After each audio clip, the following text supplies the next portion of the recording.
Bonjour à tous et bienvenue sur Côté Canap, le podcast qui s'installe confortablement au cœur de nos questionnements. On dit souvent qu'à 40 ans, on est à la moitié du chemin. Pour certains, c'est le moment où le moteur commence à s'essouffler. Pour d'autres, c'est l'instant précis où on décide de changer de véhicule. Mon invité du jour incarne cette métamorphose. Imaginez une trajectoire qui commence sur le terrain comme aide-soignante, qui grimpe les échelons jusqu'à la direction de maison de repos, pour finir dans les hautes sphères des ressources humaines. Sur le papier, une réussite totale. Pourtant, derrière les titres et les diplômes se cache une angoissée de nature qui cherchait encore sa propre vérité. En 2022, elle plaque la sécurité pour l'inconnu. Elle retourne sur les bancs de l'université à Louvain, puis part à la recherche d'outils plus profonds, plus instinctifs. Aujourd'hui, elle est la première Belge à pratiquer une méthode révolutionnaire de déblocage émotionnel où, pour une fois, il n'y a pas besoin de parler pour être entendu. Elle accompagne celles et ceux que le burn-out a brisés et prouve par son propre parcours qu'on peut se comprendre, se reconstruire et enfin arriver à une destination. Aujourd'hui, sur le canapé, j'ai le plaisir de recevoir Céline Eramdani. Bonjour Céline. Bonjour. Bienvenue sur Côté Canap. Merci.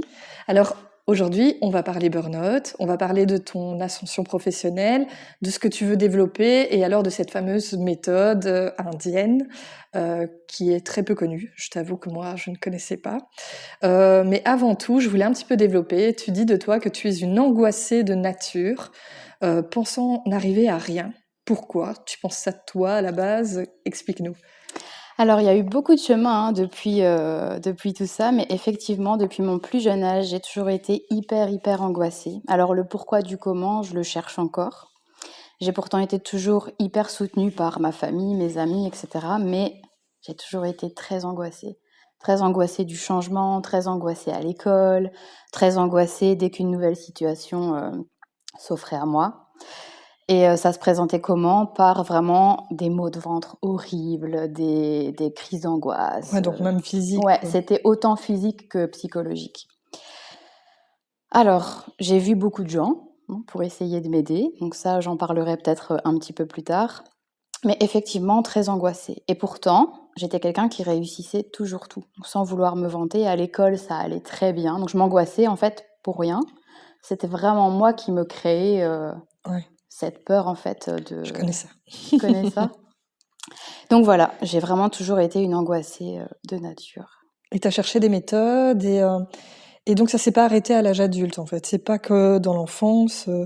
Tu as toujours vécu ce côté angoissé. J'ai toujours vécu ce côté angoissé. D'ailleurs, avant ton arrivée, j'étais un peu stressée, j'avais mal au ventre. J'ai encore dit à mon mari « Oh, je suis stressée », enfin, comme d'habitude, parce que c'est ce qu'il Ouais, entend. tu vas pas changer ta nature profonde. Non, En fait. je pense qu'on change jamais sa nature profonde. Par contre, on l'apprivoise. Ouais. Donc maintenant, c'est plus du tout quelque chose qui me bloque. Avant, j'étais bloquée par ça. Quand je t'expliquerai un petit peu mon parcours, tu verras que ça m'a vraiment bloquée très souvent. Jusqu'au jour où j'ai compris que t'es parfois tes propres blocages, Ouais. en fait. Oui, c'est ce que tu penses dans ta tête qui C'est te ça. bloque. Ouais. Et on va revenir sur ton parcours professionnel. Donc, tu as été aide-soignante. Ensuite, tu as lancé aussi ta boîte non, c'est pas de secrétariat, on va dire. Ouais. Et tu as aussi travaillé dans les RH, tu as travaillé dans les maisons de repos. Pourquoi ces changements?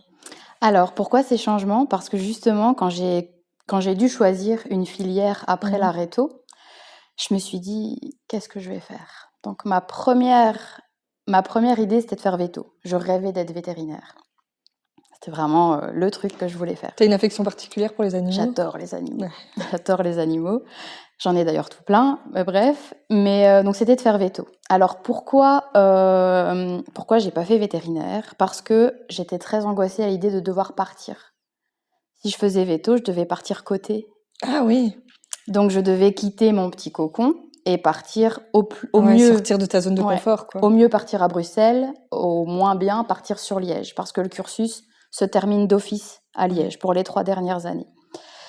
Donc je l'ai pas fait. Après ma réto, je suis partie en prof de langue parce que je me suis dit pourquoi pas, j'aimais les langues, je me suis dit je vais faire prof. Donc j'avais Tu prends un déjà... peu plus la facilité, quelque chose de Ouais, proximité de chez c'est toi. ça. Et l'école était à 10 minutes de la maison. Donc je me suis dit c'est Ouais. bien, ma voiture, parce que c'était hors de question pour moi de prendre les transports en commun en plus. trop angoissée. Donc, me voilà partie à Leuze faire des études de prof de langue. Je fais ma première année que je réussis avec grande 10. Je fais ma deuxième année et là, gros coup de stress avant un stage. Je me dis, je vais jamais y arriver, c'est pas pour moi, j'arrête tout. C'est vraiment des mécanismes dans ta tête qui te Ouais, convainc, or que tout va bien. ouais, tout allait bien. Et donc, Attends, t'as arrêté. attends, ça s'arrête pas là? Ouais. Donc j'ai arrêté. Milieu de deuxième année, quand c'est trop tard pour reprendre autre chose, parce que tu as des dates limites pour pouvoir changer d'option quand tu es à l'école. Donc j'ai arrêté. En surprenant tout le monde, parce que forcément ma famille, ils m'ont toujours soutenue, mais c'est vrai qu'ils n'ont pas compris parce que tout allait bien Tu de t'es projeté une l'extérieur. peur qui était pas rationnelle. Avant un stage, je me suis projetée en me disant je vais jamais y arriver. Bon, c'était des études quand même assez difficiles. Ouais. On te demande beaucoup de préparation, ça va jamais du premier coup. Enfin, c'est normal. Après voilà, il faut s'adapter. Mais j'ai vraiment eu un énorme coup de stress. Alors que tous les autres stages s'étaient bien passés, j'avais vraiment aucune raison de m'arrêter au moment où je me suis arrêtée. Mais je me suis arrêtée. Je me suis arrêtée. Je me suis dit tant pis, j'arrête tout. Et trop tard pour me réinscrire ailleurs, donc j'ai dû m'inscrire au chômage. Et à ce moment-là, on était, donc je sais pas trop si c'est encore comme ça, enfin au niveau des termes maintenant, mais il fallait faire son fameux stage d'attente. Oui. Les 9 mois avant de pouvoir prétendre à avoir un revenu, une aide. un revenu. Et c'était impensable pour moi de me dire que pendant 9 mois, j'allais chercher du travail, enfin, et faire quoi? Parce que chercher du travail, mais j'avais aucune qualification à ce moment-là. Je sortais de l'école, puis c'était impensable pour moi de ne rien faire.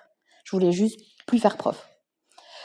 Donc, je me suis inscrite dans une formation privée d'esthétique, dans une école privée sur Tournai, qui proposait une formation courte mais payante. Et je me suis dit, les 9 mois d'attente, ça correspondait plus ou moins aux 9 mois, ouais. et j'aurais un diplôme. Je me suis dit, au moins, j'aurais un truc à la fin. Donc j'ai fait cette école d'esthétique et ça m'a fait beaucoup de bien parce que j'étais avec des adultes qui étaient en reprise de formation et moi j'avais 19 ans à peu près.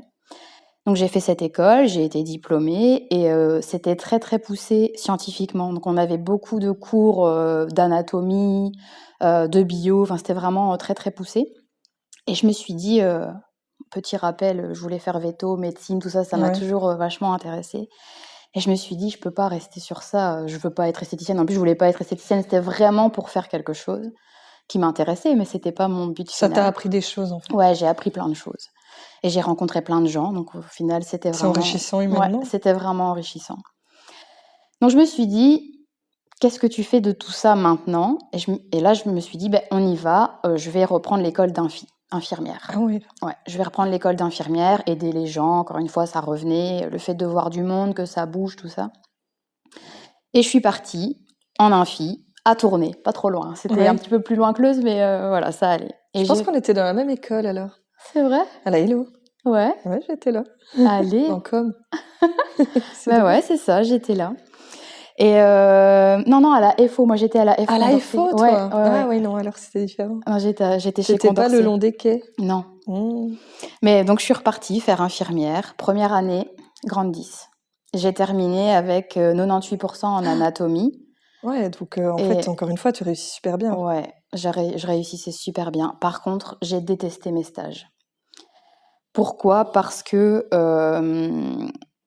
Le rapport au corps? Non, le rapport à... Je peux pas dire la hiérarchie, mais à l'intégration dans l'équipe soignante. Je suis tombée dans des endroits où je me suis dit jamais je pourrais travailler avec des gens qui ont cette mentalité et ce rapport aux autres. Donc pour moi, je voulais faire infirmière parce que je voulais aider les gens. Donc tu es quand même dans un métier avec des humains et tu peux pas ne pas être humain quand tu fais ce boulot-là. En fait, parfois, tu peux tomber dans un milieu...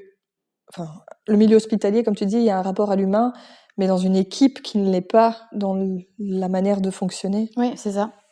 Et c'est ce que tu as eu. C'est ce que j'ai eu. Et donc, je suis tombée dans un... Donc, mes premiers stages s'étaient bien passés. C'était beaucoup d'observations et tout ça. Et les vrais stages, donc quand je dis vrais stages, stage pratique en deuxième année, là où j'ai aussi arrêté, parce que j'ai encore une fois arrêté en milieu de deuxième année.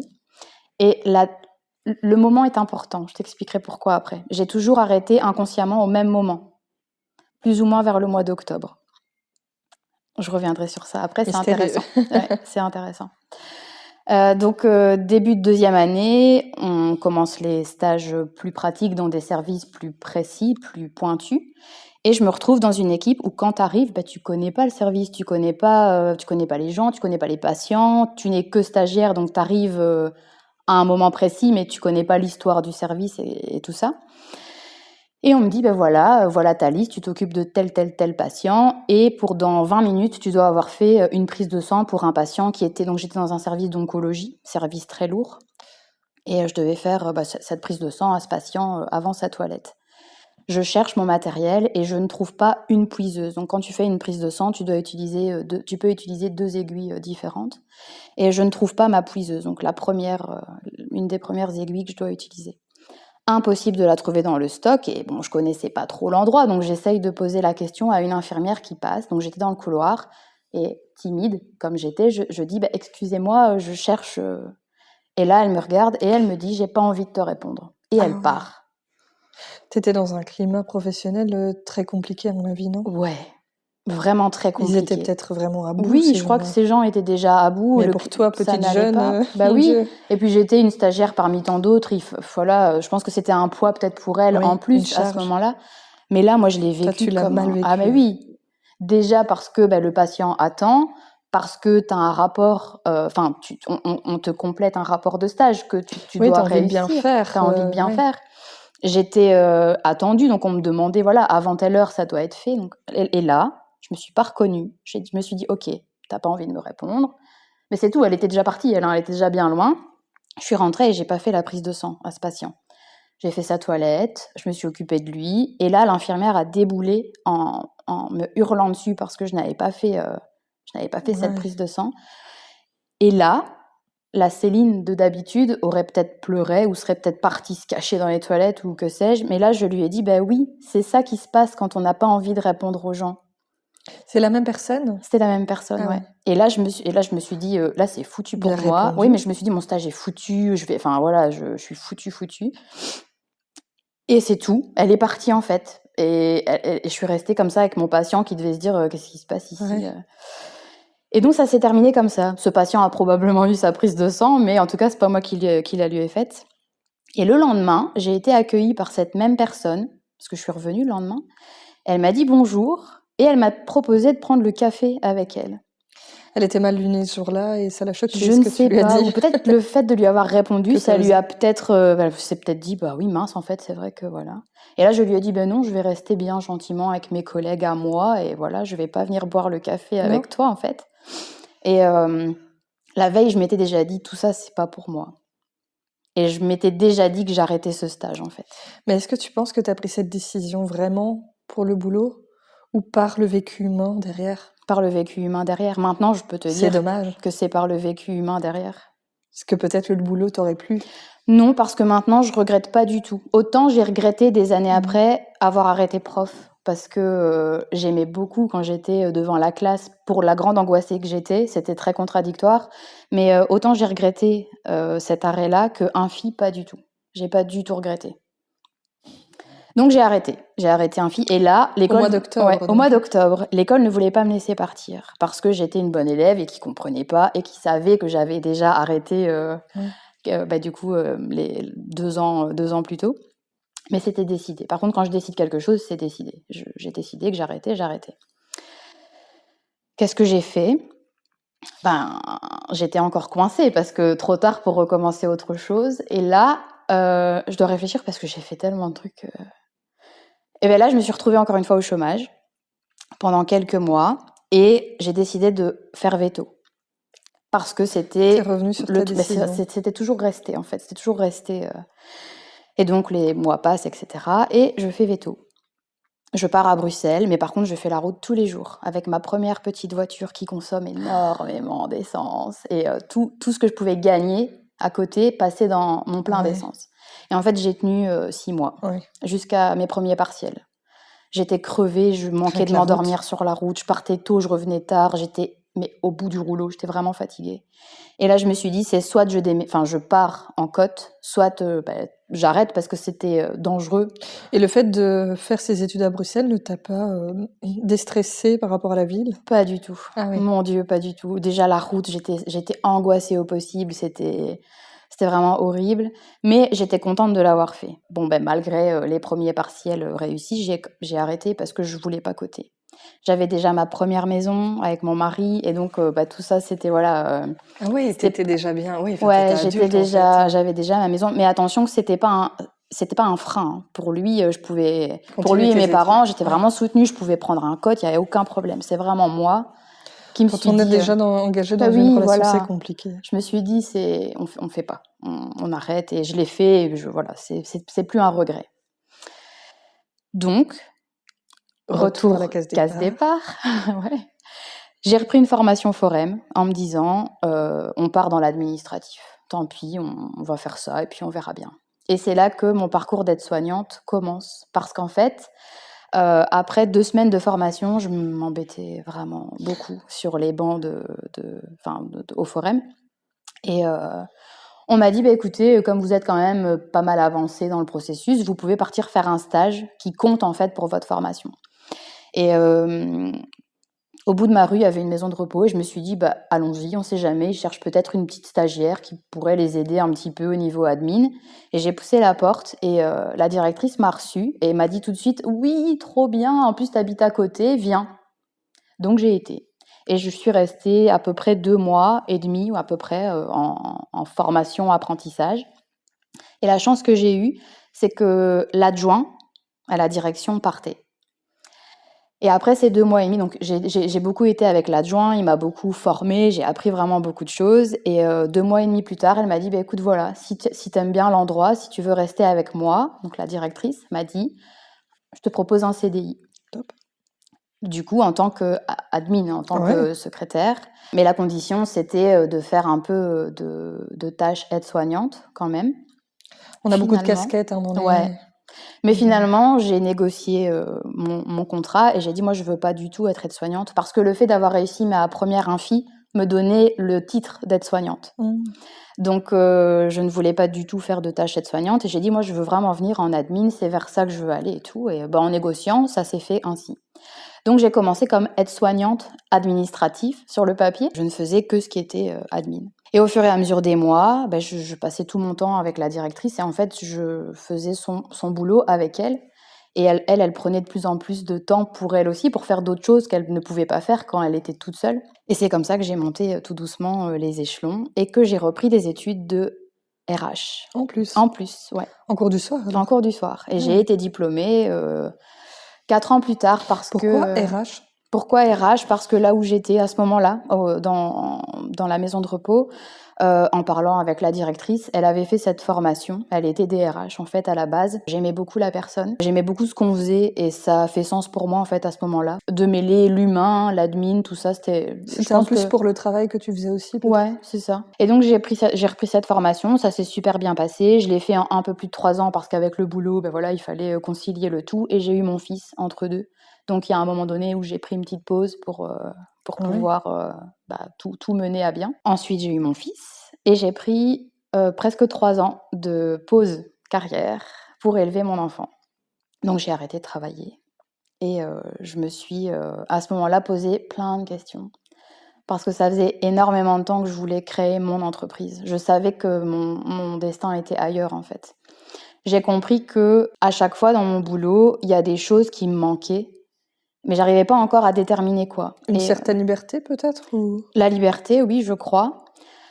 Mais pas la liberté de faire ce que je veux quand je veux, plus la liberté d'organiser mon travail comme je voulais. Parce que après cette première maison de repos, cette pause, ma reprise de travail avant d'être totalement indépendante, j'ai été réengagée comme directrice de maison de repos pendant 1 an et demi. Et c'est là que je me suis rendu compte qu'en fait, ce qui me manquait vraiment, c'était un boulot qui avait du sens, vraiment du sens. Parce que pour en venir au burn-out, les gens parlent souvent de burn-out. Quand c'est trop tard, que t'as trop donné, t'as trop bossé, t'as tout qui brûle en fait à l'intérieur. Donc c'est vraiment la traduction du mot burn. Mais en fait, il y a pas que ça. Tu peux être fatigué de ton travail, mais il y a plein de gens qui pensent que ça s'arrête là. Mais il y a plein de types de burn-out différents. Et moi, je me suis rendu compte qu'au fur et à mesure du temps, c'est pas un burn-out que j'ai fait, c'est un bore-out et un brown-out. Donc, je sais pas si tu connais. Tu peux développer? Oui. Alors, le bore-out, c'est donc to bore en anglais, c'est s'ennuyer. Donc, c'est quand tu t'ennuies au travail. Et le brown-out, c'est quand ce que tu fais, ça n'a plus aucun sens. Ça, je savais pas que ça existait. Et je comprenais pas pourquoi, dans tout ce que je faisais, tout le temps, il y a un moment donné, très clairement, je m'ennuyais. Mais c'était pas je m'ennuyais, c'était je m'ennuyais à mourir. C'était vraiment horrible. Je me disais, mais en fait, j'ai un Pourtant, tu avais du problème. travail. En J'avais du termes de travail. Ah tâches, oui, en termes de tâches, j'avais du c'est en boulot. termes nourriciers. Enfin, Ouais, ça n'avait vraiment aucun sens pour moi. Alors pourquoi, je sais pas, mais ce que je sais, c'est que je pouvais plus en fait continuer comme ça. Et donc pendant ces années, j'ai développé ma première société de secrétariat et de RH et je suis passée en mi-temps. Donc j'étais directrice de maison de repos à mi-temps ok. avec une autre directrice. Ça allait, mais encore une fois, pour moi, tout ça n'avait plus de sens, hein. Je le gardais un peu comme job alimentaire, si on Alimentaire, peut oui. dire ça comme ça, parce que Tu te concentrais forcément, sur la côté. oui, et puis ça fait peur de se lancer parce que plein de questions, enfin tu te poses plein de questions, forcément, Ouais. c'est stressant. Pour la grande angoissée que j'étais en plus. Je suis restée à mi-temps comme ça pendant un moment et j'ai développé ma société. Et quand j'ai développé ma première entreprise, je me suis rendu compte que, en fait, la petite Céline bien angoissée qui avait peur de tout et de tout le monde, elle construisait un petit truc qui commençait à bien fonctionner. Et les gens étaient contents, j'avais de plus en plus de clients, je faisais pas tellement de pub parce que moi, les réseaux sociaux, Internet, tout ça, c'était pas du tout mon truc. C'est beaucoup le bouche à oreille en fait qui m'a fait me faire connaître et les clients sont arrivés comme ça. Et à un moment donné, j'ai dû faire un choix. J'ai dû faire un choix, deux choix. J'ai dû choisir. Ça prenait trop d'ampleur. Ça en prenait fait. trop Ouais. d'ampleur. Et l'autre côté ne me convenait plus du tout. Donc vraiment, je me suis dit, allez, c'est le moment, on y va. J'ai démissionné. C'était pas au mois d'octobre, mais j'ai démissionné et je suis passée donc à temps plein en RH et secrétariat indépendant. Donc encore rien à voir pour le moment avec ce que tu proposes ensuite. Non, rien à voir. Ok. Mais durant mes dernières années, en tant que directrice de maison de repos, j'ai été confrontée par enfin, pas personnellement, mais je voyais des gens qui étaient en souffrance au travail, mais de plus en plus. Dans tes employés? Dans les employés, ouais. Dans les employés, dans les ouvriers. C'était vraiment très, très marquant et de plus en plus. Et on n'était pas du tout outillés pour les aider. Les administrateurs, on n'avait rien à faire. Enfin, c'était pas du tout leur but premier. Puis voilà, les arrêts, les gens étaient remplacés. Et puis voilà, ça passait vraiment au second plan. Donc on n'arrivait même pas à mettre des choses en place pour que ça aille mieux. Mais bon, ça c'est encore un autre sujet, on pourrait en parler des heures, mais voilà, j'ai, dans un coin de ma tête, commencé à réfléchir à un deuxième projet d'accompagnement pour justement ces gens qui souffraient. Mais j'en étais pas encore là. C'était pas encore le moment, mais j'y pensais. Et au fur et à mesure, en rencontrant mes clients dans l'aspect administratif, je me rendais compte qu'eux aussi, en fait, souvent, ils étaient à bout administrativement parlant. Et le fait que je sois là à les aider pour ça, ça leur enlevait vraiment... c'était parfois pas grand-chose, mais les 3 heures qu'ils passaient à faire cet administratif le dimanche, c'était du temps qu'ils pouvaient repasser en famille. Et donc, pas le nez dans les papiers. Enfin, c'était vraiment un équilibre de vie qui se réorganisait aussi pour eux, en fait. Et donc, je me suis dit, il y a quand même quelque chose à faire au niveau de l'équilibre de ces gens-là. Et je suis retournée sur les bancs de l'école pour pouvoir me reformer. À ce moment-là, au niveau personnel, tu avais un enfant, c'est ça? Oui, un enfant. J'ai toujours qu'un seul enfant. Tu n'as qu'un enfant? J'ai qu'un enfant. Mais oui, en bas âge. Non, là, il avait... Donc, quand j'ai repris l'UNIF, il avait 8 ans. Parce que l'UNIF, c'est très récent. L'UNIF, c'est très récent, mais j'ai commencé à accompagner les gens avant en faisant d'autres formations. L'UNIF, c'était l'année passée. Donc, 8 ans. Et là, tu retournes sur les bancs de l'école pour quelle formation? Alors, formation burn-out, vraiment. C'est un certificat universitaire, donc à Louvain-la-Neuve. Donc, tout ce qui est traitement, diagnostic et prise en charge, en fait, de la pathologie. Donc, on est parti pour 2 ans. Mais voilà, c'est quelque chose de super intéressant. Et encore une fois, en termes d'humain, j'ai rencontré plein de gens hyper intéressants. Et c'est là que mes accompagnements ont commencé à se préciser un peu parce que je me rendais compte, encore une fois, que tous les outils qu'on nous donne, ça ne traite pas le fond du problème.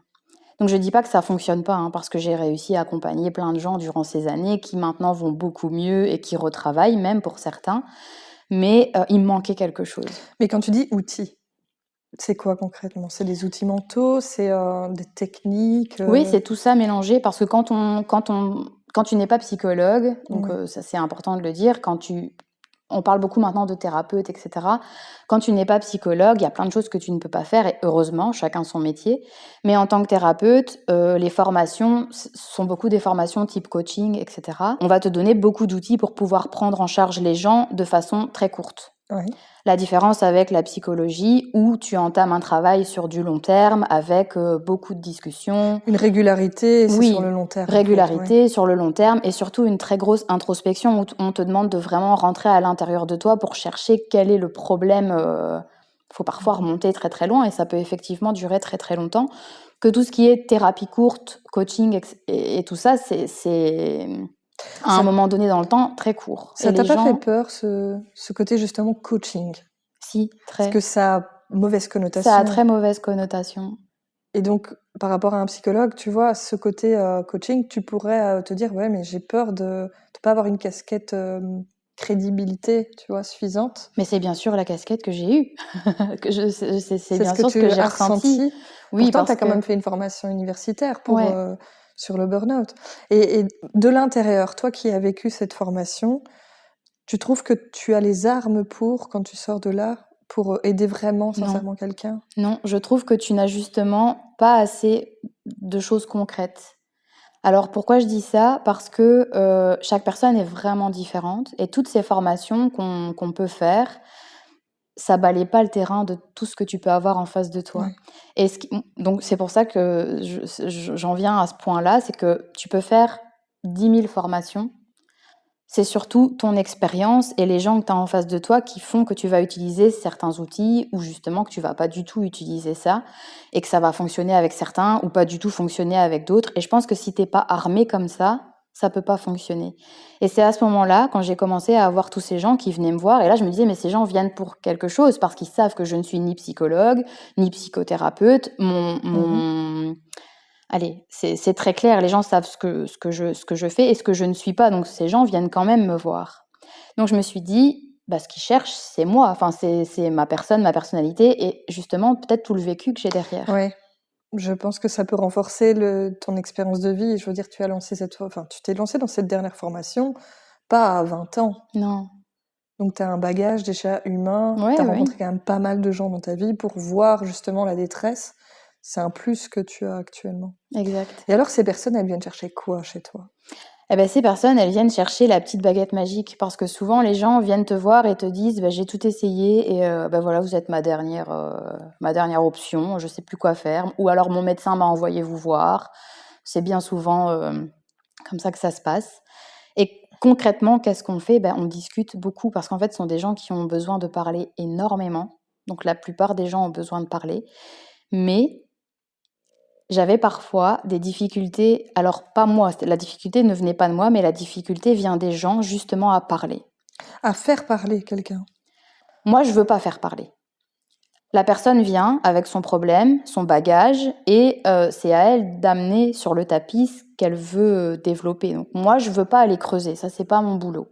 Moi, mon boulot, à ce moment-là, dans l'accompagnement vraiment, quand on parle burn-out, c'est d'aller voir quelles sont les ressources de la personne et sur quoi on peut s'appuyer pour avancer et aller mieux. Il y a juste un point que je veux éclaircir. Donc, tu parles burn-out. C'est vraiment toujours des gens en relation avec leur métier qui viennent te voir. Parce qu'il y a des fois, il y a une grosse confusion entre dépression et Oui, burn-out. Les gens ouais, ne savent pas où ils en sont et parfois, c'est même un mélange de tout. ouais. Donc, si maintenant on vient te voir dans un cas de dépression, est-ce que là aussi Non, pas du tout. Ça rentre pas du tout dans mon cadre. Donc à partir du moment où je me rends compte que c'est de la dépression, je redirige toujours vers le médecin traitant. Ouais. Est-ce que le burn-out, c'est pas aussi la dépression? Ça peut être lié, mais c'est pas toujours, ça va pas toujours de pair. Tu peux faire un burn-out, mais ne pas être en dépression du tout. Alors qu'est-ce qui va faire la différence? Le burn-out va vraiment être lié à ton travail. Ok. Tu vois, la dépression, c'est quelque chose qui va durer depuis bien plus longtemps. Des fois, les gens ne savent même pas pourquoi ils sont en dépression. D'autres fois, ils ont le point de départ. Mais le burn-out, c'est vraiment lié à ton travail. Et c'est là que, par plein de petites questions, plein de petits tests, tu peux vraiment t'assurer que la personne est en burn-out. C'est ce que tu dois faire quand tu rencontres quelqu'un? C'est la première chose qu'on fait. C'est vraiment le premier point de la séance. Et à partir du moment où, et ça m'est arrivé, je me rends compte que ça dépasse mon cadre et c'est pas du tout Ton domaine? C'est pas mon domaine, je redirige directement vers un collègue qui est psychologue ou un médecin. Ok. Et ça, c'est hyper important de pouvoir admettons le faire. demain, je suis justement le patient qui souffre de burn-out et je viens te voir. Qu'est-ce que je peux m'attendre en te voyant? Par rapport à ce qu'on fait à ce que tu proposes, comment tu reçois ce patient pour une première écoute, c'est toujours difficile, comme tu dis, de parler à quelqu'un qu'on connaît pas et d'exprimer surtout un mal-être, c'est délicat. Qu'est-ce que tu mets en place pour les recevoir? Alors déjà, la première chose à faire, c'est de discuter de ce qui se passe, de pourquoi tu es arrivé en face de moi aujourd'hui, parce que c'est ce que je dois comprendre. Et c'est justement ce qui peut faire la différence entre quelqu'un qui vient me voir parce qu'il fait un burn-out ou parce qu'il a d'autres problèmes et qui sait pas trop qui aller voir. Et on a parfois des gens qui n'ont pas envie de voir un psychologue justement et qui se disent je vais aller voir cette personne-là. Et en fait, son problème doit être traité par autre chose que par moi, donc par quelqu'un d'autre que par moi. Toi, si on vient te voir, on te voit souvent ou on te voit une fois? Non, on me voit plusieurs fois. Alors, en tout cas pour la méthode traditionnelle. On me voit plusieurs fois parce que j'ai besoin de plusieurs entretiens. Un premier entretien pour comprendre pourquoi tu es en face de moi. Un deuxième entretien où on va mettre en place justement différentes choses pour que tu puisses aller mieux. Et en général, un dernier entretien qui va pouvoir faire la clôture de tout ce travail qu'on aura fait. Et ces entretiens vont être assez espacés parce que le but, c'est que tu puisses travailler entre Tu donnes des petits devoirs? Oui, je donne des petits devoirs, des choses à faire, beaucoup d'introspection aussi parce qu'il faut quand même pouvoir comprendre qu'est-ce qui fait qu'on en arrive au burn-out. Parce que c'est important de se dire que si tu fais un burn-out, c'est qu'il y a des choses que tu gères mal au niveau de tes émotions, parce que bien souvent, tout part de là, et ça se traduit dans ton travail. Alors, qu'est-ce que ça veut dire? Ça veut dire que dans la façon dont tu fonctionnes au travail ou dans les relations que tu as avec les gens autour de toi, parce que ton travail, c'est pas que toi, c'est aussi toute la sphère qu'il y a autour, il y a des choses qui viennent s'allumer chez toi. Tu peux être quelqu'un qui est toujours en colère au boulot et tu sais pas pourquoi. Tu es en colère, tu supportes pas les gens qui t'entourent, mais tu sais pas pourquoi. Tu peux plus les voir. J'en connais. Tu sais pas pourquoi. Au contraire, tu peux avoir envie de tout le temps être au travail. Tu sais pas, voilà, quand t'es pas au boulot, t'es quand même au boulot. T'es sur tes mails, t'es sur ta boîte vocale. Un problème de déconnexion. T'arrives pas à te déconnecter. Mais c'est que ça vient allumer quelque chose chez toi, encore une fois, mais tu sais pas pourquoi. Tu peux être surinvesti. Donc ça veut dire que t'es la personne qui sait pas dire non. Tu vas prendre tous les dossiers, tu vas prendre toutes les tâches. C'est pas ton boulot, mais c'est pas grave, donne, je vais le faire quand même. Tu peux être ce genre de personne. Mais encore une fois, pourquoi? Qu'est-ce que ça vient allumer chez toi? Pourquoi est-ce que tu as besoin? C'est un problème beaucoup plus personnel, ça. Ouais. Par exemple, le problème de dire non, c'est lié à son éducation, à soi. Est-ce que ça, du coup, tu sais traiter quand c'est un problème personnel comme Alors, ça? j'aime pas dire traiter parce que je suis pas médecin, mais en fait, c'est là que je me suis rendu compte que avec les outils tout ce qui était traditionnel, c'était limité. Et donc, j'ai cherché à découvrir autre chose et à faire autre chose. Une nouvelle formation. Une nouvelle formation. Dis-moi en plus. Parce que, justement, avec certaines... En fait, quand je prenais le panel de gens que je suivais et que j'aidais, il y a toujours la même chose qui ressortait. C'est que les émotions, elles débordaient tout le temps. Il y avait toujours trop d'émotions. Alors, au moment de ton entretien au avec moment la du personne? premier entretien, ouais. Alors, et là, je me suis dit, mais en fait, t'as beau traiter la façon dont tu es au travail, j'ai beau te donner tous les outils que je peux avoir dans ma mallette de coach, de thérapeute ou de ce que tu veux, ces outils-là ne sont pas assez profonds, si je peux dire ça comme ça, pour que tout ton toi aille mieux, en fait. Parce que c'est pas seulement le travail, en fait, le problème.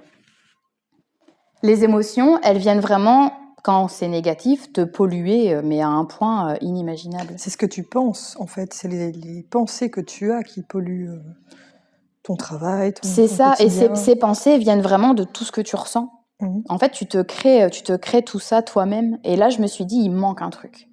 Il me manque un truc et comment je peux faire? Parce que, en tout cas, avec tous les outils que j'ai, pour moi, c'est Tu te pas assez sentais un peu profond. démunie, en Je me fait. sentais un peu démunie et un peu. Pour moi, ça restait en fait toujours un En peu trop en surface. surface. Et moi, j'aime bien Creuser. creuser. Et ça faisait pas mal d'années que je suivais sur les réseaux Tiffaine Lamblin, qui a créé sa méthode, qui vient justement d'Inde. Et Qui donc, c'est Tiffaine Lamblin? alors, qui c'est Tiffaine Lamblin? Moi, je l'appelle ma petite fée.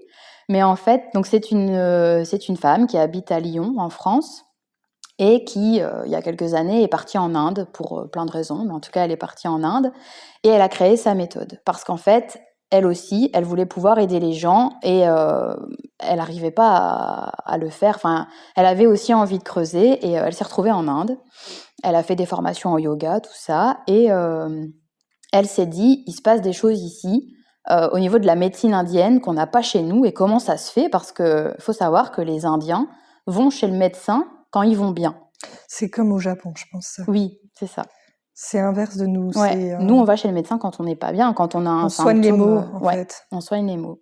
Que eux ne soignent pas, en fait. Eux te font continuer d'aller bien, les médecins là-bas, pour justement que tu n'aies pas le négatif qui arrive. Et les Indiens disent souvent de nous qu'on est très, très beau à l'extérieur, très propre sur nous, mais qu'on est dégueulasse à l'intérieur. Parce que justement, on va jamais se nettoyer. Enfin, eux font ça, en fait. Et elle a créé sa méthode là-bas. Donc, c'est une méthode psychocorporelle. Donc, on travaille sur le corps pour libérer les émotions qui sont enfouies à l'intérieur. Et donc là, ça a commencé un peu à m'interpeller parce que je me disais, mais tout ça faisait un peu sens pour moi. Je me disais, c'est vrai que quand j'ai tous ces gens en face de moi, ils sont remplis de blocages. Et parfois, les leviers qu'on met pour lever ces blocages, ils sont pas suffisants, c'est pas assez profond en fait. Et donc je me disais, il me manquait un truc et cette méthode-là, elle m'intéressait vraiment. Et quoi, quand tu dis nettoyer, donc c'est quoi? C'est des massages? C'est des points de pression? Oui, ce sont des points de pression. Donc la méthode, elle est basée sur des points de pression. On travaille au niveau du bas du corps, les jambes à l'arrière. Donc ce sont des pressions très particulières. C'est un protocole qui est très très très très précis.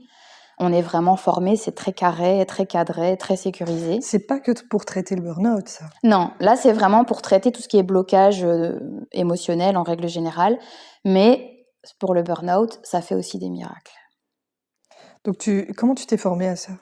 Donc je suis partie en octobre dernier au Portugal parce que la formation se déroulait là-bas. Alors pourquoi le Portugal? Juste parce qu'elle avait envie qu'on soit dans un endroit sympa, où il faisait bon encore au mois d'octobre, parce que la formation elle allait être quand même vachement intense et qu'elle voulait qu'on soit un peu coucouné. Et donc je me suis retrouvée dans cette formation pendant à peu près 15 jours avec un groupe de 15 filles qui, comme moi, venaient suivre la formation. Dans un lieu qui s'appelait Kukumbi, donc au Portugal, et c'était génial. C'était vraiment un havre de paix. On était dans un petit cocon, il n'y avait plus rien qui existait autour de nous. C'était vraiment génial. On nous faisait des repas végétariens. Enfin, on était vraiment dans un cocon, dans un vrai cocon. Et donc formation intensive sur une dizaine de jours. Donc on pratiquait sur nous. On apprenait la théorie, les journées étaient très longues, on se levait à 6h le matin parce qu'on avait 1 heure de yoga au matin. Ensuite, on avait tout ce qui était théorie, pratique, ça durait parfois jusqu'à 20h, 20h30, puis on avait le repas et on avait encore du yoga le soir pour un peu calmer le truc et bien dormir. On dormait bien, on était tellement épuisés qu'on dormait bien. Mais on était vraiment soignés aux petits oignons, on était vraiment, vraiment très bien. Et donc oui, j'ai intégré cet outil dans mes accompagnements. Et avant d'y aller, est-ce que tu n'avais pas peur que ce soit un peu une formation gourou, tu vois, côté sectaire quand même? Non, parce que je voyais les effets sur ses clients à elle. Oui. Et elle donne des témoignages. Il y a beaucoup de témoignages, okay. Énormément de témoignages. Elle est beaucoup sur les réseaux. Elle a créé le groupe Sister Conseil, dont je fais partie maintenant en tant qu'indépendante. Et du coup, c'était pas du tout ce truc. J'avais aucune appréhension de ce côté-là, quoi. C'était vraiment très cadré. Et toi qui es anxieuse, c'est ok. T'as été au Portugal comme ça, ouais. Avec des gens que tu connais pas. Et j'ai laissé mon fils avec son papa, alors que jamais de la vie je suis partie sans mon enfant. Ouais, t'as osé là. En fait, c'est surtout que ça m'a appelé vraiment. Ouais, t'avais un je sais appel, pas t'expliquer. Et un alors cette besoin. formation se déroulait au mois d'octobre au Portugal. Elle avait donné une formation 2 ans avant, que je n'avais pas pu faire parce que, bah, à ce moment-là, ça pouvait pas se faire. Et là, je me suis dit: «2e, cohorte, Faut pas que faut je y rate aller le quoi, faut que truc. j'y aille». En Mmh. plus, elle prévoit pas spécialement des formations souvent, donc je me suis dit: «Fifi, c'est maintenant ou jamais, quoi». OK. Et pour moi, cette méthode, elle était vraiment incroyable. Alors, à la base, je suis vraiment tombée par hasard sur cette fille, quoi. Ouais. Donc je me dis: «Au final, tout est toujours lié, il y a rien qui se passe par hasard». J'aime bien ça, tu vois? Et je me suis dit: «Bah, tu y vas, en fait, vas-y, fonce et c'est que c'est le moment et c'est Tu que» crois au destin? ouais, Ouais. énormément. Que les gens viennent sur ta route et Bah, oui, OK. oui, oui.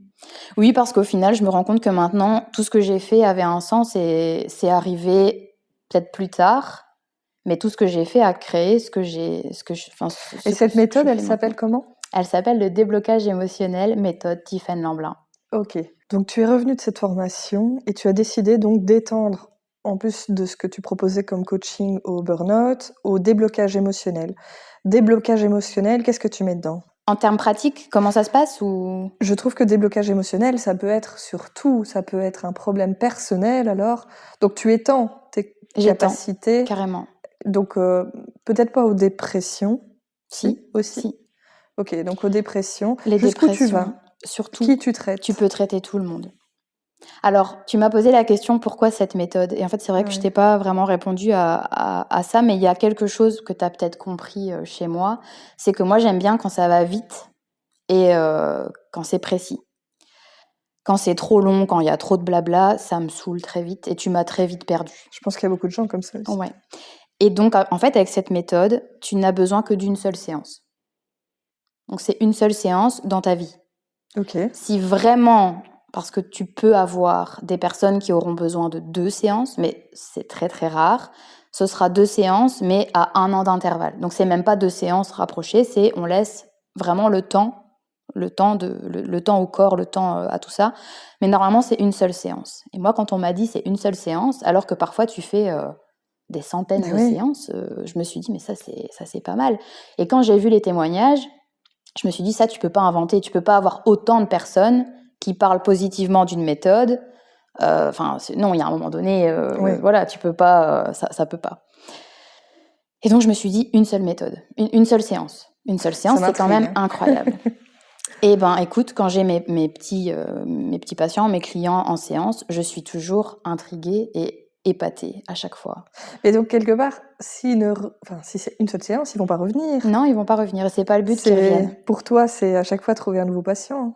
Ben oui, mais après je me dis voilà, Oui, il y c'est a très tellement de gens bien. qui Il souffrent. y a beaucoup et il y a de plus en plus de gens qui Ouais. souffrent. Il y a énormément de gens qui souffrent.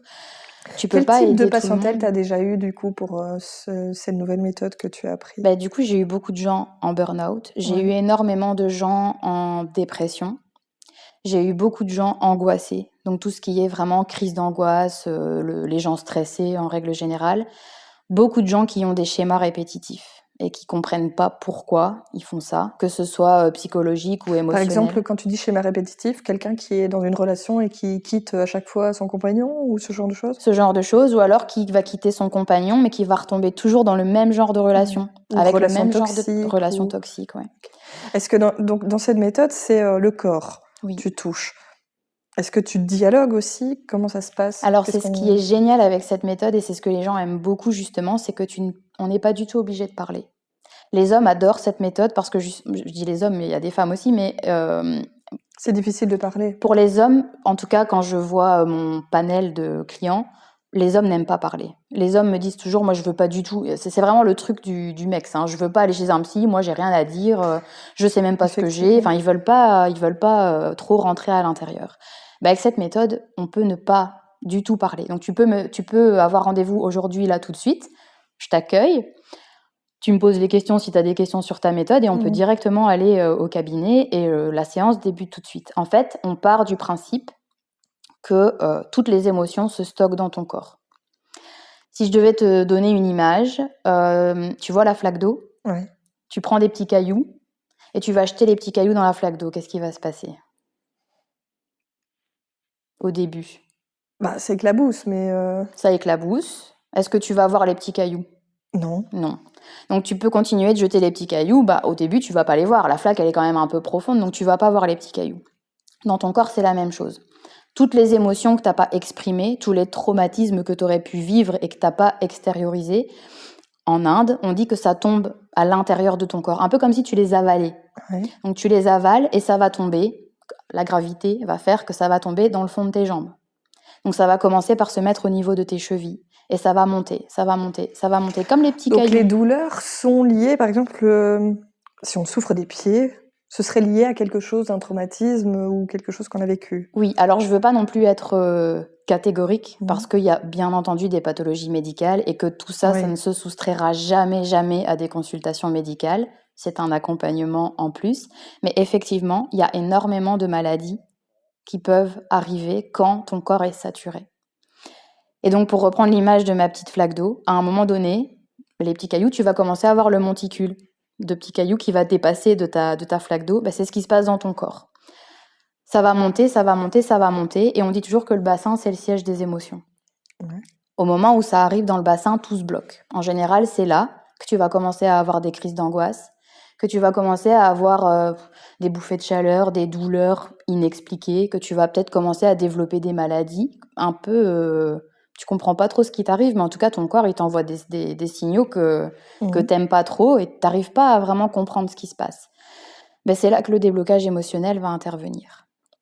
Et en fait, en venant travailler sur des points très précis au niveau de tes jambes, c'est pas un massage, c'est pas quelque chose d'agréable. C'est vraiment des points. Ouais, c'est vraiment un travail de pression au niveau de l'arrière des jambes. Et on va venir tout décoller, si on peut dire ça ainsi. Et on veut tout faire remonter. Donc on veut vraiment que tout ce qui est stocké dans le bas des jambes, au milieu, enfin bref, tout doit vraiment remonter. C'est assez intense, c'est parfois douloureux parce qu'il y a chez certaines personnes plus que d'autres probablement des émotions plus intenses ou des traumatismes plus importants que chez d'autres. Donc selon les gens que j'ai sur la table, les réactions peuvent être parfois plus intenses que d'autres. Donc les gens qui viennent ne te disent pas le pourquoi ils viennent quand Non, ils en tout cas, arrivent. moi, j'ai pas besoin de le savoir. J'ai pas besoin que tu viennes me dire j'ai vécu ça comme traumatisme ou alors dans mon enfance, il s'est passé ça. J'ai vraiment pas besoin de le savoir. Parce que je sens dans tes jambes ce qui se passe. Je sais de par ma formation. Mais ça, ce ne sont pas des choses qu'on va expliquer à la personne. On veut pas lui donner des traumatismes en plus. Mais par exemple, les chevilles, ça a une signification. Les mollets, ça a une signification. Tout a une signification. Mais ça, on vient pas l'expliquer précisément. T'es pas là pour nous donner une formation. Je suis pas là pour apporter ces infos-là en plus aux gens. Mais voilà, le but, c'est vraiment de tout faire remonter. Et la deuxième partie de ce soin va être un travail de respiration. Alors, des respirations très précises, mais très, très intenses. Et c'est là qu'on arrive à la libération. Alors, la libération, qu'est-ce que c'est ? Ça peut être plein de choses. Mais on n'est pas dans la tête, en fait. Tu vois, c'est pour ça que c'est hyper intéressant parce que tu n'as pas besoin de parler, tu n'as pas besoin d'expliquer quoi que ce soit, tu as juste besoin de laisser ton corps faire. Et ton corps sait très très bien ce qu'il doit faire.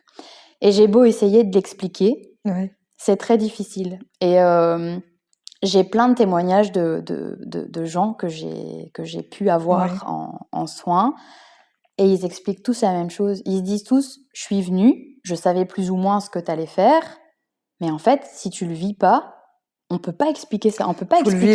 Il faut le vivre pour le croire. Et alors, la libération, donc on appelle ça la phase de libération, c'est le moment où ton corps réagit. Et donc ton corps réagit toujours. Parfois intensément, parfois ça peut rester très doux et très très calme. Mais à partir du moment où ton corps réagit, il fait sortir ce qui était bloqué. Donc c'est ce qu'on appelle la phase de libération. Alors il y a plein de manières différentes. Tu vas avoir des gens qui vont pleurer.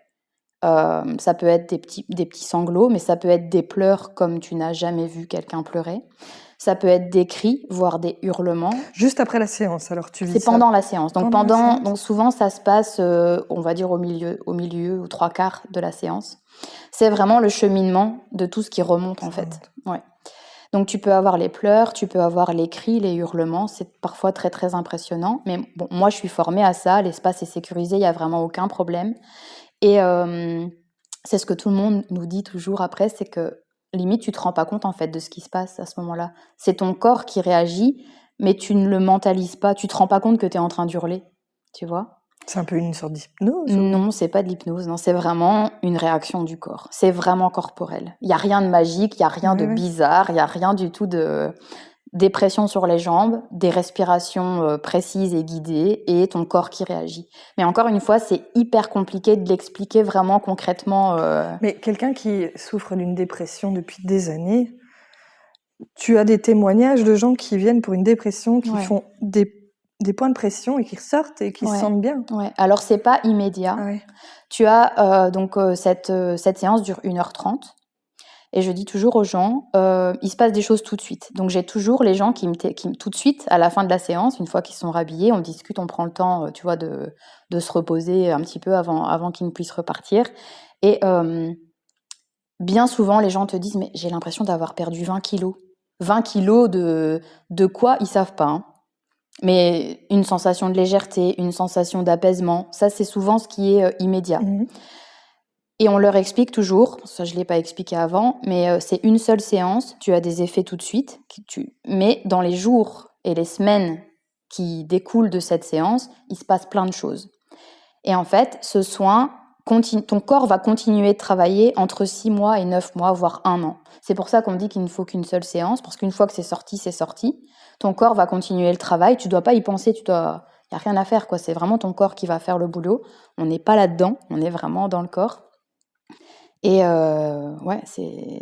Et toi, du coup, si tu as été à cette formation, on te l'a fait à toi. Ouais.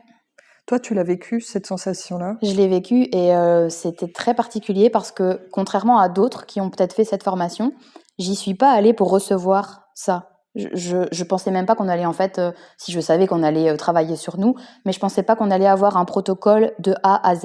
Et en fait, j'ai eu la chance de faire mon déblocage émotionnel avec Tiffaine, la créatrice de la méthode. Alors que, bon, elle avait pris 5 personnes pour vraiment faire des cas pratiques, donc je faisais partie de ces 5 personnes. Les autres, on travaillait toujours les unes sur les autres avec elle en arrière-plan qui nous guidait, etc. Mais donc moi, j'ai effectivement eu le protocole complet. Et en fait, au début, je me suis dit, moi, j'ai pas besoin de faire ça parce que moi, j'ai pas de problème. Ouais. Je me suis dit, j'ai pas de problème, moi, je suis pas venue pour moi, je suis venue pour aider les autres.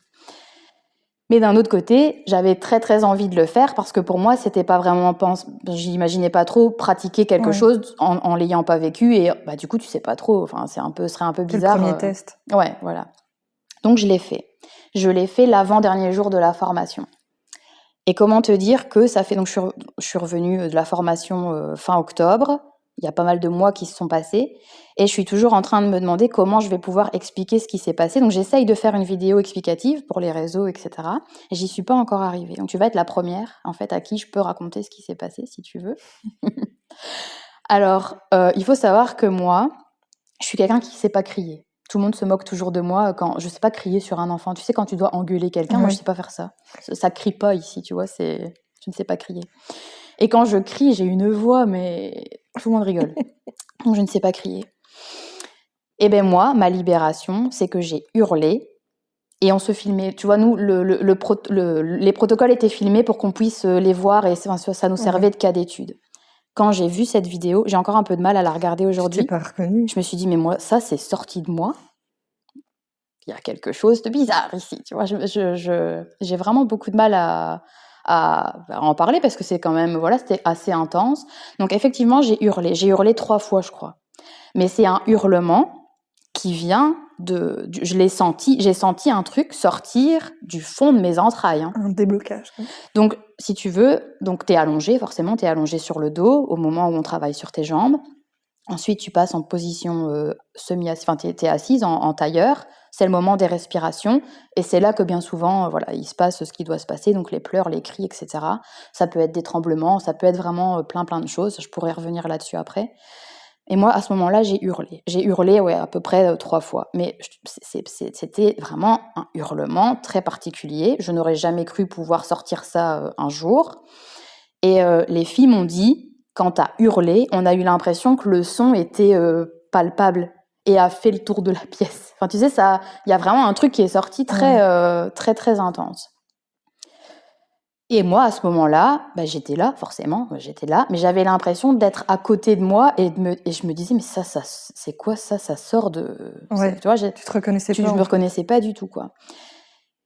Voilà, la séance se termine, voilà, la séance se termine et il faut savoir que moi j'ai de l'endométriose depuis, bon nombre d'années, à un stade très, très avancé et avant de partir au Portugal, j'en étais au stade où on me parlait d'ablation d'utérus. Donc vraiment, Ouais. c'est assez critique. Je peux pas t'expliquer, ça fait des années que je vis avec l'endométriose et que c'est très compliqué. Depuis que je suis revenue du Portugal, j'ai des cycles totalement normaux. Je n'ai plus aucune douleur. J'étais quelqu'un, de par cette maladie, qui savait quand mon cycle allait commencer. Je pouvais être pliée en deux, une semaine avant, une semaine après. Donc sur le mois, en gros, j'étais 3 semaines en PLS, donc assez compliqué. Je te jure que depuis mon retour du Portugal, je l'explique pas. Je l'explique pas et j'en parle même pas parce que j'ai pas envie que les gens qui ont cette Viennent maladie pour se ça, disent oui, voilà, c'est une pour ça. solution. Mais en tout cas, dans les témoignages qu'on a de tous ceux qui ont pu le faire et qui ont cette maladie, on a toutes le même discours. Mmh. Et j'aurais jamais cru. Mais toi, ici, dans ta démarche que tu proposes, c'est pas, entre guillemets, la patientèle que tu vas rechercher. T'es pas là pour guérir. Je suis pas On là est pour d'accord que guérir. c'est plutôt C'est émotionnel, vraiment émotionnel. Après, les gens parfois viennent avec des des pathologies, maladies. oui. Ouais, j'ai eu des gens qui sont venus avec des maladies neuro parce que traitement très lourd et maladies parfois un peu pas inconnues, mais tu sais, Un peu perdu des au gens niveau qui se disent médical. un peu, ouais, voilà, on est 15 cas et le médecin, ben voilà, Ouais. j'ai un traitement, mais ça traite les symptômes, encore une fois, mais on ne sait pas d'où ça vient, on ne sait pas Mmh. ce qui se passe. Et j'ai des gens qui me disent, ben voilà, je leur dis toujours, surtout, faut en parler avec le médecin, hein. Ça, Oui, oui. c'est très clair dès le départ. Mais j'ai déjà des gens qui sont venus pour des maladies neuro et qui ont arrêté certains médicaments parce que certains de leurs symptômes se sont arrêtés. Donc, je reste convaincue que ce qui se passe dans ton corps, si tu arrives à l'extérioriser, il y a des choses qui partent, c'est certain. Et j'en suis vraiment convaincue de par tous les Par les témoignages que j'ai expériences, maintenant, ouais. ouais. Et je reste toujours surprise à chaque fois. Je me dis, OK, j'ai un gros cas aujourd'hui, j'ai toujours cette petite peur de me dire, est-ce que ça va fonctionner? Est-ce que Mmh. voilà, tout a toujours ses limites, mais en tout cas, Est-ce qu'il faut croire? non, il faut pas croire. Parce que est-ce que tu peux avoir quelqu'un de sceptique qui va venir te voir? Ouais, parce que je l'ai vécu. Alors, je l'ai vécu parce que, pour cette formation, pour pouvoir être diplômée, on a dû pratiquer avant, d'avoir notre diplôme et on devait pratiquer et se filmer pour que la formatrice puisse voir. Bon, comme on est toutes un peu, Ouais. éparpillées dans le monde, hem, elle devait voir, donc on avait des cas pratiques à faire et dans ces cas pratiques, j'avais quelqu'un, de mon entourage qui avait une certaine maladie, donc il m'a dit: «Bah oui, moi carrément, je veux être ton Kobe, je veux voir, ce qui va se passer». J'ai eu une deuxième personne qui était pas du tout, dans ce genre d'optique de faire ce genre de traitement, à un moment donné, mais beaucoup de dépression, beaucoup, d'addiction, tout ça, donc voilà, Tu te dis elle s'est pourquoi dit: pas? «Bon vas-y, autant essayer». Et troisième personne, mon mari, qui est cartésien à mort, qui ne croit à rien du tout enfin qui sort du cadre en tout cas. Et il m'a dit, bah vas-y, moi je veux que tu essayes sur moi parce que bah, lui il est jamais stressé, je sais pas comment il fait, mais il est vraiment toujours zen. Chaque problème, t'inquiète, il y a une solution. Enfin, je me suis dit, Et en qu'est-ce que intérieur, ça va peut-être, donner? qu'il n'est pas comme ça? Bah peut-être. Donc je lui ai dit, bah toi tu vas être mon cas, c'est cool. Le cas J'étais 0, contente. Tu vas être le cas, bah, du coup qui de la va être personne qui vient et qui n'a rien. Il y a rien. ouais, en Donc surface. on a fait la séance, et même moi, à un moment donné, je me suis dit, que se passe-t-il? Je peux en parler parce que les 3 cas que j'ai faits m'ont autorisé à parler Ouais. de ce qui se passait. Et en fait, lui, au moment de la libération, il a tremblé, mais pas tremblé. Tu sais, t'as les tremblements en Ouais, de G-froid. froid. Là, ce sont des tremblements de tout ton corps. Tu te demandes d'ailleurs comment ton corps peut. C'est vraiment des tremblements. Et les tremblements sont liés à la peur. Alors, il a probablement peur de quelque chose, mais lui ne sait pas. Il m'a dit, je sais pas, oui, peut-être. C'est enfoui, C'est peut-être? enfoui, mais en tout cas, il s'est passé quelque chose. Mais moi, j'ai rien fait pour que ça se passe. C'est ton corps qui réagit. Donc lui, en tout cas, il y a quelque chose lié à des peurs très profondes qui sont sorties. Ouais, c'est sûr. Et lui, il est venu avec rien, tu vois. Il avait aucune attente. Il avait aucune attente. Il y croyait, mais alors pas du tout. Lui, il s'est dit, elle va encore faire une formation. Qu'est-ce qu'elle va encore me pondre, qu'il est toujours derrière moi à me Il te soutenir. taquine ou il te soutient? À ce moment-là, oui, mais quand j'étais au Portugal, on se voyait en visio de temps en temps. Il me disait, mais qu'est-ce que tu fais? Parce que bon, il voyait que c'était intense, que c'était, voilà, physiquement, on était fatigués. Enfin, c'était quand même une grosse formation. Et il s'est dit, mais du coup, je veux essayer. Enfin, tu vois, je veux que tu essayes sur moi, même si j'y crois pas. Tant mieux si ça peut aider les gens.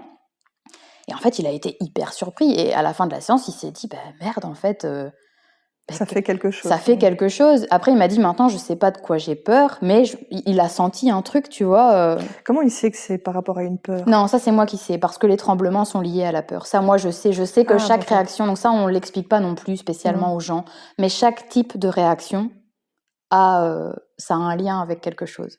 Et encore une fois, ça, on veut pas l'expliquer aux gens, parce que justement, tu as des gens comme lui qui viennent pour peut-être juste essayer. Et donc, il se passe quelque chose, ils se sentent mieux et tant mieux. Mais on veut pas aller leur créer des traumas ils en ont peut-être pas conscience, en fait, tu vois. Est-ce que tu interdis les gens de parler? Parce qu'il y a peut-être des gens par la parole, ils ont besoin de Mon Dieu, t'as des gens qui viennent et qui parlent pendant une demi-heure avant, et alors ils me disent, voilà, moi j'ai vécu ça, mon trauma c'est ça. Est-ce que ça te permet de mieux cibler ou pas du tout? Non, pas du tout. Pas du tout. Ça ne va pas du tout avoir d'incidence sur ce qui va se passer après. Et alors, cette première formation de burn-out que tu as fait, est-ce que ça, du coup, tu vas abandonner comme coaching, maintenant que tu connais cette méthode-là? Ouais, j'ai bien envie. Tellement ça te prend. En fait. Tellement cet outil est puissant, en fait, surtout. Ouais.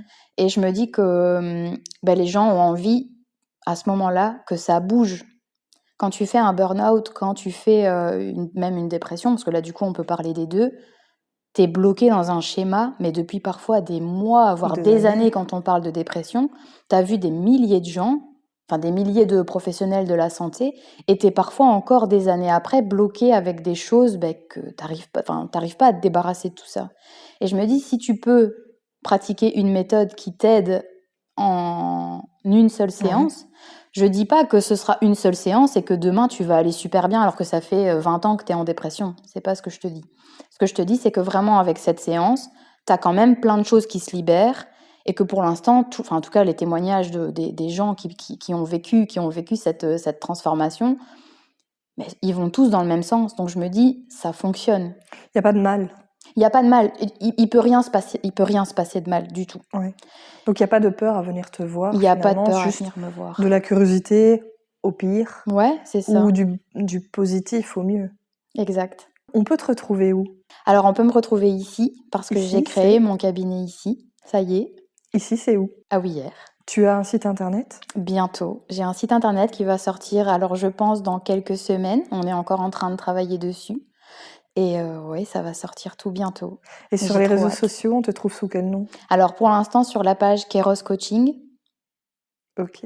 Qui va changer? Qui va changer? Parce que du coup, j'ai voulu que toutes mes casquettes, toutes mes multiples casquettes se rejoignent en un seul fil rouge, si je peux dire ça comme ça. Donc ce site internet va tout reprendre. Ça va rester Kairos, parce que Kairos veut dire l'instant présent, maintenant, l'instant T. Donc Kairos va rester, mais je peux te le dire en avant-première, ça va devenir Kairos Solutions. Okay. Et pas Kairos Coaching. Parce que je veux continuer à servir les entreprises, mais aussi l'humain au sens propre du terme. Tu proposes aussi ce genre de coaching pour les sociétés? Ouais. Ah oui, intéressant. Eh bien, merci beaucoup pour cette découverte. Merci à toi. Je suis très curieuse, très surprise de cette découverte, parce que c'est vrai que c'était pas du tout connu pour moi.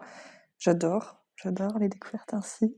Donc voilà, merci. Et pour ceux qui nous écoutent, suivez les réseaux sociaux, puisqu'il y aura du nouveau avec le site internet qui va se démarrer. Peut-être une dernière question. Qu'est-ce que je peux te souhaiter? Un développement humain, encore et encore, parce que j'adore rencontrer des nouvelles personnes. Et je suis vraiment hyper contente de pouvoir les aider, vraiment. Donc encore plein de rencontres, encore plein d'aides et encore plus que ce qui s'est déjà passé ces dernières années. Je te comprends. Sur le côté rencontre, je te comprends à 2000%. Je pense que c'est hyper important de pouvoir rencontrer des gens et Ça fait du bien. Ça fait du bien, ça t'ouvre plein d'horizons, ça te permet de voyager, d'apprendre plein de choses. Et je pense qu'on apprend. On grandit. On apprend des autres, vraiment. C'est super. Merci encore. Merci à toi. Un grand merci à Céline pour ce partage à cœur ouvert. Au-delà de la méthode Tiffaine Lamblin qu'elle nous a présentée, ce qui résonne particulièrement, c'est son propre cheminement professionnel. Ce courage d'avoir traversé ses propres tempêtes pour réinventer sa vie et se mettre aujourd'hui au service de ceux qui souffrent du burn-out. Alors, on ne va pas se mentir, c'est une approche atypique et il est tout à fait normal de ressentir un certain scepticisme. Mais si ce canapé est là, c'est aussi pour bousculer nos certitudes. Parfois, la clé d'un nouvel équilibre se trouve là où on ne l'attend pas. Après tout, s'ouvrir à la curiosité, essayer et découvrir, ça ne fait jamais de mal. Et ça pourrait même être le premier pas vers un grand soulagement. Si le parcours de Céline ou sa méthode vous ont parlé, ou si vous traversez vous-même cette zone de flou où le corps dit stop, n'hésitez pas à partager vos impressions en commentaire. Prenez soin de vous, restez curieux et on se retrouve très vite pour un prochain épisode de Côté Canap'.